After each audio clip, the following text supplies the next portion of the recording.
The set of tools to the left of these tools here allow you to manipulate the pixels in a different way. You see that we have something called the blur tool, the sharpen tool, and the smudge tool. Now, all of these tools are fun to use, but they can, of course, be taken too far, as with anything inside of Photoshop. So we have the blur tool. What does this do? The blur tool works by averaging out the values in between the pixels. Let's say you have a color strip of blue, and right next to it you have a color strip of green. When I blur those two, it's going to average those and kind of give me the medium ground in between the two colors, so that I have the illusion of a blur. That's just a quick example. Even if I have one color and I blur it, it's still going to average the pixels out to give me the illusion that the pixels are going from one color into a almost faded away blur or glow.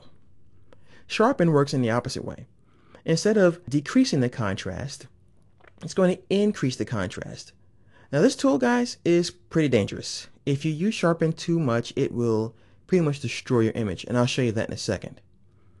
The most fun tool here is the smudge tool, and the icon does indicate that you are simulating a finger painting. So you're moving the pixels around, you're pushing them around, and you're also blurring them. So you get this really cool effect. By the way, if you don't have a very powerful computer, smudge can take a long time to calculate, so I want to make sure that you only do it a little bit at a time. So smudge like 2 areas, let go of the mouse, let the computer calculate it, and then smudge some more. If you take this tool and you just go crazy and you have a gigantic file, you might as well get some coffee, because Photoshop has to know where the pixels are, what pixels are next to the pixels, and then push those guys and then determine the location of the new pixels next to the old pixels. It's a mess. So I'll go ahead and start off with the blur tool, and I'll zoom in to Sleeping Beauty here. I'm going to increase the size of the brush, and I'll go right about here. So I'm going to just blur this out. Notice how it looks soft now.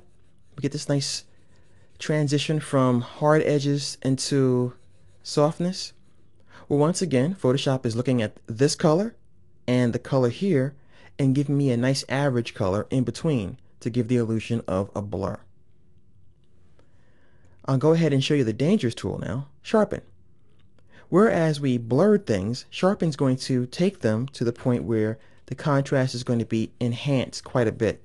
See that? See how it starts to destroy the pixels? So we can use it moderately to bring the detail out in the whiskers, for example. The whiskers look much more pronounced now. But if I keep going, it's going to add so much contrast that it's going to destroy the pixels. And that's not good. I like that cat. And now what we're going to do now is go to Smudge. And what Smudge does is, as I said before, it pushes the pixels. So I'm going to click here and just push down like so. And look how the pixels smudge.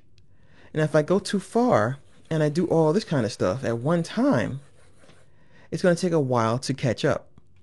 Now I have a pretty fast computer, but this is a low-res image, so that's why we don't have too much of a dramatic result there. You can always go back to the beginning of your experimentations by going to File and Revert, and you'll be taken back to your pristine image. So once again, Blur, Sharpen, and Smudge allow you to change how the pixels are averaged, how their contrast is adjusted, and how the pixels are moved around inside of your image.